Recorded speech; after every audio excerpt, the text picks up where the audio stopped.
Alright, let's talk about this response to Synthetic Man. I will preface it by saying I am a pretty big fan of Synthetic Man just because he's really, really honest. He may not have the best takes in the world, I will say that. But this review, unfortunately, just ignores a lot of the good points that he makes. He does give him a few good props. I think it's about 3 he makes, and then he just skips over a lot of the good points that he makes, unfortunately. So yeah, it's also very repetitive. So if you don't like repetitiveness, then you should probably skip to the next video, go to a different place, because man, it gets repetitive, and it's gonna be over an hour long if I can make it through all of this. Fingers crossed I can, because he couldn't even make it through Synthetic Man's review, and I felt the exact same way when he keeps repeating, "Oh, this is horrible, I'm brain dead, yada yada yada." It's just really repetitive, and he makes it hard to watch, unfortunately. Also, I apologize for the poor audio quality on his part. I tried to fix it a little bit. It's not the best audio in the world. It's just kind of funny too, because I'm a lot smaller of a channel and I have better audio than he does. I'm positive of that. It's a lot more clear and crisp. His is quite echoey in the background, so I apologize for that in advance. But you know, let's get into it. Let's just get down to brass tacks. Let's see how much of it I can make through before I get bored, frustrated, whatever it is. Hello everybody, it's Mitsu Nico. Welcome back to another video, and today we're taking a look at Synthetic Man and his completely god-awful garbage review of God of War Ragnarok. We're obviously starting off very strong here. He really doesn't like the guy just from that alone. He because it does have good points for sure, but he obviously just doesn't like the guy, which is fine, I guess. I'll try not to stop it every 15 seconds. It was difficult. I made a lot of points. I got pages and pages of notes here, just so I can remember my points when I was watching it, because I don't like reacting to stuff. As you saw in my last video, it wasn't the best video in the world, unfortunately, but yeah. But real quick, an ad from ShaunTheLegend. No, I'm just kidding. I'm just fucking with you guys. If you want to like, comment, subscribe, that would be great. I don't really like e-begging and asking for this type of stuff, but unfortunately it's necessary. When you ask people, they'll do it. We've all heard it multiple times before. It would be much appreciated, guys. Thanks.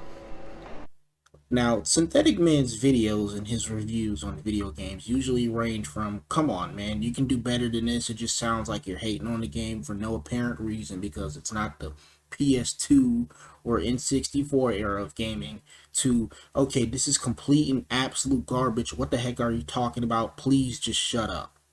Now this is like a mix of both of them, along with just something else entirely new. Like, this is easily Synthetic Man's worst video, probably his worst review of any video game that I've ever heard him talk about. Now, Synthetic Man is known for doing stuff like this, you know, just talking random, absolute, complete dumb nonsense about how the gaming industry or the movie industry is woke, or that they're just complete garbage, and that it's not like the golden days or the golden era of gaming. AAA gaming is dead, yada yada yada, all that other crazy stuff that a bunch of folks be saying nowadays. I mean, and sure, there's a point to be made there, but the kind of points that he comes up with just are not that good, okay?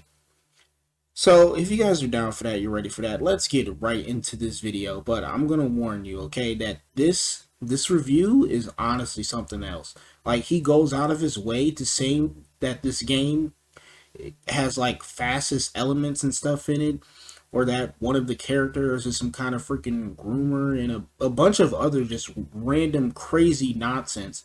Like, he just keeps trying to equate like real life stuff into this video game for some odd reason. But anyway, enough of me digressing. Let's get right into the video. So I definitely agree with you to an extent here. Like, he definitely does push the boundaries a little bit far, but if you think that there's not politics in media, then you're obviously more closed off to it than it is, because this is a form of media. It's an interactive media, and if you don't think that there's any politics in it whatsoever, and yes, like I said before, Synthetic Man did go a little overboard on it, because that's kind of his edgy humor, you're more ignorant than I thought. Man, I have no idea how to review this game. On the one hand, if I'm completely honest with you, this is going to be dislike bombed into oblivion. On the other hand, if I oversell some of the game's positives, I'm gonna look like a liar, especially to anybody who watched my streams. So I pretty much lose either way, but at the end of the day, I would rather be as honest as humanly possible. It's pretty much the only policy I've stuck to since the start of my channel. So I've come to terms with the fact that this will likely be one of the most disliked videos I'll ever make in my likely short career on YouTube. The worst thing a video game can be is boring, and Ragnarok is one of the most boring games I've ever played. Half of this game is either watching a cutscene, walking in a straight line, or engaging in one of the game's many hidden loading screens, whether that be rowing a boat, riding a giant yak, climbing a wall, shit we've seen 1,000 times, and it gets old. This game does not respect your time. And I already know, just based off of these criticisms, you already think I hate this game and have no credibility left, or maybe you thought that a long time ago. But I promise you that I am absolutely trying to make my review of this game as fair as possible, despite the fact I despise all of the movie games that Sony's been making for like a decade at this point. The only people who have ever thought that you had any kind of credibility, Synthetic Man, are your god-awful White Knight fans who were, by the way, in my community post defending this god-awful video of yours in your god-awful channel.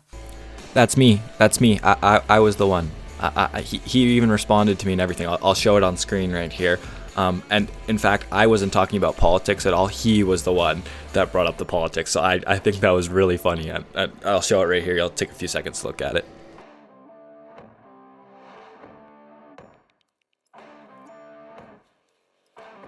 But no, what you just said right here at the beginning isn't making me think that you hate this game. Nah, I just think that you have an extreme dislike for it after saying all that.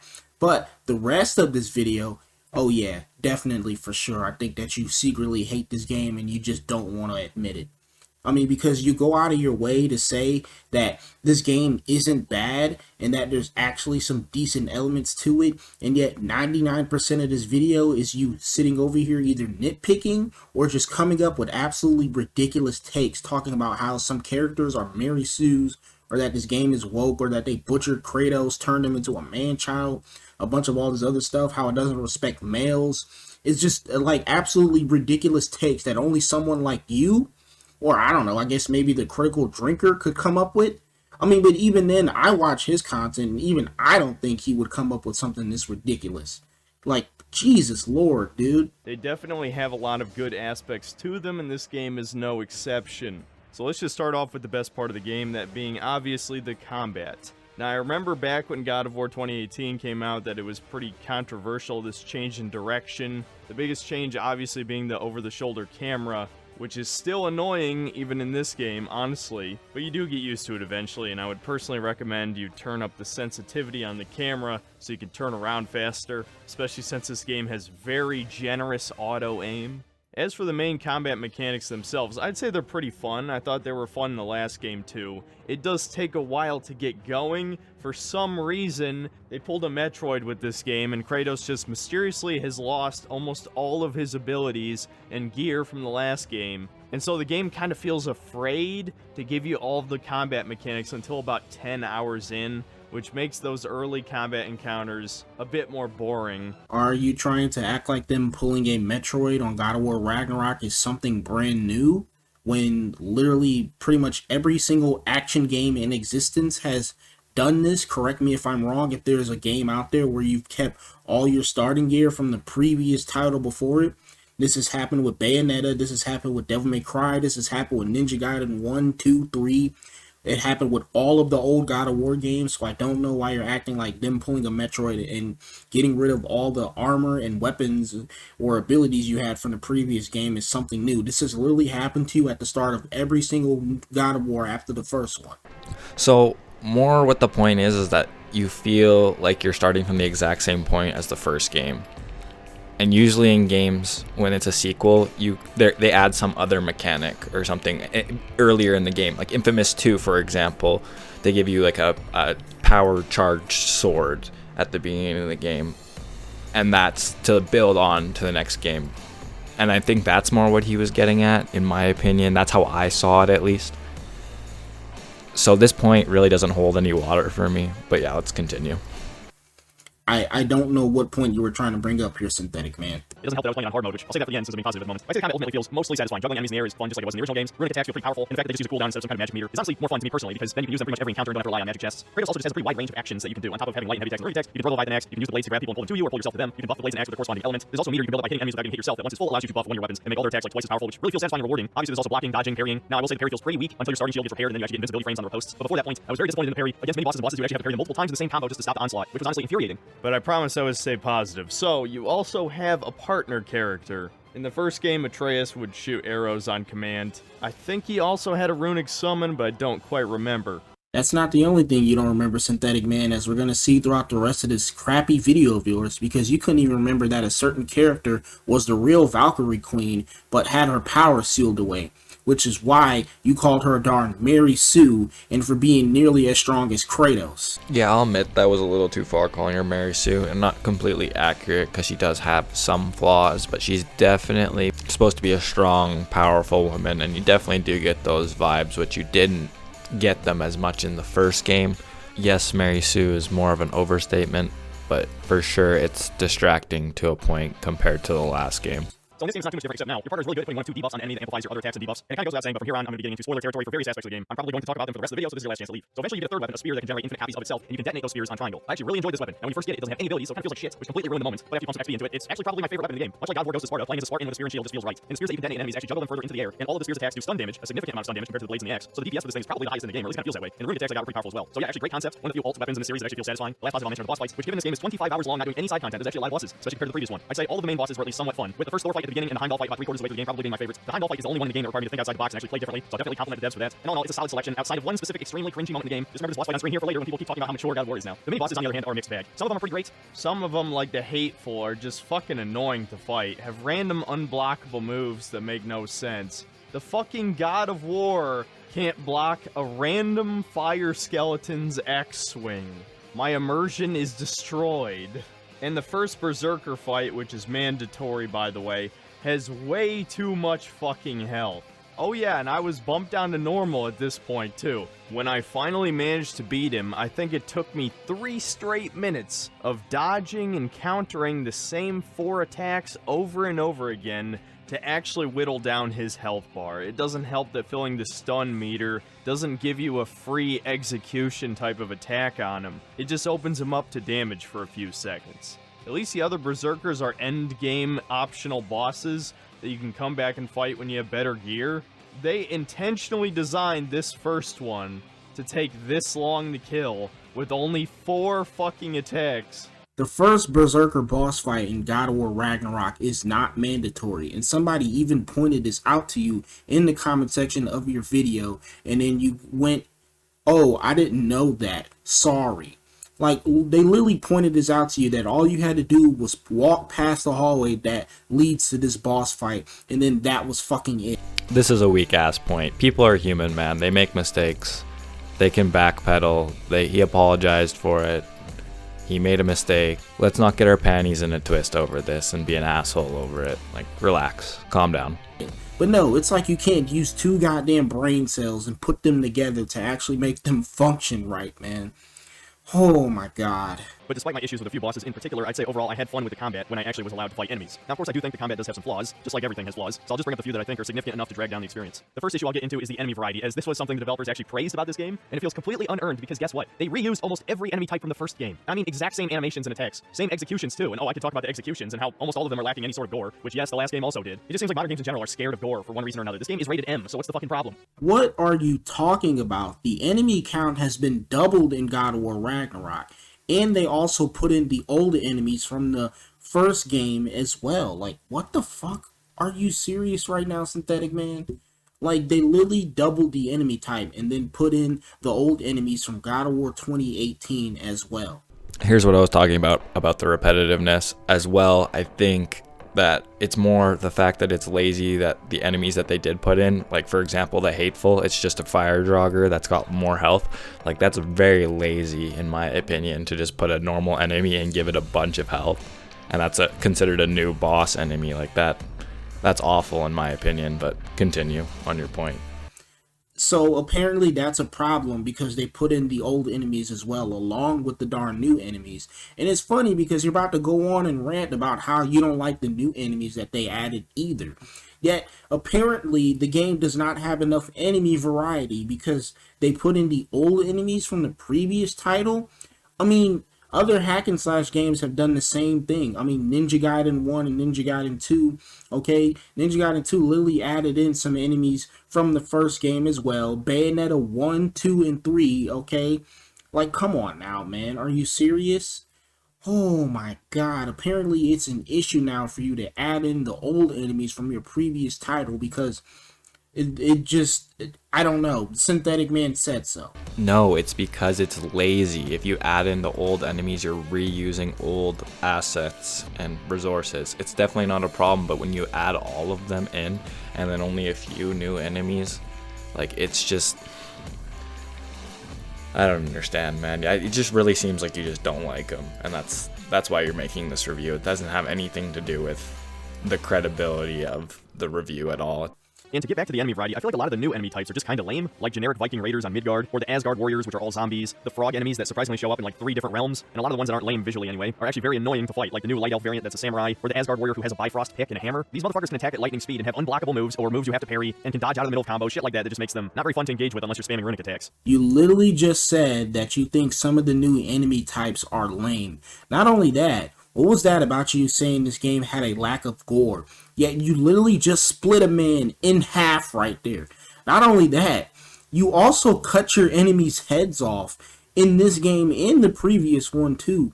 Oh my god, at this rate, this video is going to be over 2 hours long. Holy cow. I'm sorry, I apologize for stopping it every 15 seconds, but man, this is brutal. The gore in the last game was much, much, much more extensive.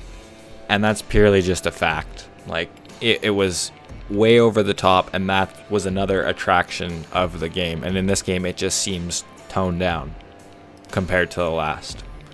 Why is everything absolutes? My goodness. As well, like, you literally split enemies down the middle, okay? I don't care about you talking about, oh, well, they're not bleeding red blood or whatever. It's all blue or fiery. You're literally cutting their heads off and you're splitting them in half. And then you just split a Viking in half right there from the waist below. Not only that, a certain boss later on in this game who, you know, I don't know if that'll be a spoiler or not, saying that he's kind of like Hermes from Greek. You literally cut his darn leg off. Like, come on, man. But no, you want to sit here and talk about how this game has a lack of gore and stuff.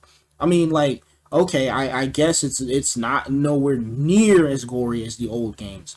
But to say that it has a severe lack of it is just honestly ridiculous, man. And for my last major criticism of the combat, let's talk about hard mode somewhat briefly. As tempting as it is to talk about this in length, because I unfortunately played about 2/3 of the game on hard mode, or Give Me No Mercy, it's a waste of time because most people will never play it on hard, and trust me, it's a mistake. And not for the reason you're thinking. Most people think, oh, the enemies just do too much damage, or they have too much health. Well, I didn't find out what the real problem was until about 15 to 20 hours in, because originally I did turn down the difficulty from hard to normal just a few hours into the game, but it turns out there's a bug where sometimes your difficulty change will not save, even after the checkpoint restarts. So I actually ended up playing the game on hard for about 8 more hours until I finally decided to check it again after dying really quickly to Nidhogg. Alright. Sometimes I wonder if, like, the difficulty is bugged or something. Like, I never actually left hard mode. Let me just double check. Wait, what? Wait a minute, what? Wait a minute, guys. I've been on hard mode the whole time. You're over here playing like a fucking game journalist right now, Synthetic Man. What is this background gameplay footage? And you live stream this? Literally, you later on in the video, you go to say that your chat helped you out. Yeah, I can see why, man, because you're playing like a game journalist. Like, oh my god, dude. And then you want to sit here and complain about how you don't like the new enemy types because they're annoying, they have unblockable attacks, or they attack too darn fast and it's hard for you to get a hit on them. How about you roll or move out the darn way? You're not even doing that. You're literally over here just hitting one enemy while there's 4 right on the side of you coming up to attack you. Instead of rolling out the way, you keep trying to kill the one enemy that's in front of you. Like, oh my god, this gameplay absolutely freaking sucks. No wonder you don't want to play on hard mode, because you fucking suck at the game. Nah, this just ain't true. I play the Dark Souls game. I love all the Dark Souls games. They're great. And there's a lot of bullshit in those games, like the hitboxes and everything, but this game especially feels like it wasn't play tested a lot of the time. Especially since it's like, and I don't really blame them. It's 25 hours long. That would take forever to playtest that multiple times. Like, it just doesn't seem balanced. There's a lot of bullshit that goes on, and there's a lot of just unfair moments, unfortunately. And you just feel like, well, I blocked that, I parried that, and it doesn't seem to work, you know, or I rolled out of the way, but you still get hit. Like, there's definitely a lot of bullshit that goes on. And then when you're in the hard mode, they hit so much harder, and it's just so much more punishing in the hard mode than it is playing on the easy one. Like, there's no balance. Like, if you go even from the second lowest difficulty to the bottom difficulty, like Give Me Story, it's still night and day. Like, it's almost like the only one they play tested was the Give Me Story. So I definitely disagree with you 100% on this. It's not just because he's bad at the game. He may be bad at it, but it's not just because of that. They just definitely didn't play test this, or rather all of the difficulties in all of the scenarios, because there's 5 or 6 difficulties. Like, you can just tell for sure, especially when it comes down to the side content. Unfortunately, I let chat vote on whether or not I should stay on hard, so I still ended up playing on hard all the way up until that first Berserker fight. And after a few more combat encounters, I finally figured out what hard mode really does. It gives every enemy in the game super armor. Yes, even basic enemy types. So my original recording for this combat section was actually much more negative than this, because I was very annoyed by the fact that every single enemy would either dodge out of the middle of your combo or attack straight through the motherfucking God of War's axe swings to the chest. I just figured it was a normal gameplay mechanic that only heavy attacks and runic attacks would actually stun the enemy, because I don't think I've ever encountered a hard mode that introduces super armor. What a horrible fucking idea. This is a good way of telling me you've never played a fucking Devil May Cry game in your life then, because on the higher difficulties of Devil May Cry, pretty much every enemy gets super armor. And I love how you keep trying to make this darn point right here that, oh, well, the enemies keep going through the God of War's attacks and everything, or the God of War can't block these simple attacks and all that, because yada, yada, yada. Like, you're trying to make it like Kratos is fucking invincible. Like, he's died so many times. Like, sure, he's clawed his way out of the darn hands of death plenty of times as well, but he's not invincible. I mean, even in the older games, there were attacks that you couldn't block from enemies. Yeah, for sure, you're right here. There was attacks that you couldn't block, but it wasn't the normal fucking enemies that you couldn't block their stuff. It was the normal enemies were easy. You could just slice through them because it was a brawler, for sure. And now they changed it up completely into an action RPG, or rather an action game with RPG mechanics, elements, whatever you want to call it. But I don't see you bringing that stuff up. No, of course not. That said, there was one upside to playing the game on hard and then later on normal. That being the realization that enemies have way too much health even on normal mode. What the hell were they thinking that every single enemy in the game takes at least 6 hits to kill from the motherfucking God of War? Now again, once you have runic attacks and all these different weapon buffs and things, that isn't really the case anymore. In fact, by the end of the game, I was pretty much just swapping between my 3 weapons, spamming the light and heavy runic attacks, and everything was dead. So the combat was still fun. This is not me, like, counteracting my previous statements. I still think the combat is good. I just think the enemies have too much fucking health. Okay, that's all fine and dandy that you still think the combat is good, but for you to sit here and act like the only issue you have with it is that the enemies have too much health is absolutely ridiculous when you literally just listed all these darn points off of what you dislike about the enemies in the combat. About how, oh, well, then they added the old enemies into the new game, and that's an issue, or the new enemies are annoying, and they got super armor, you know, and all this other darn stuff, or their attacks are too unblockable, or they attack too fast. Like, that's not the only point you made, was that they have too much health.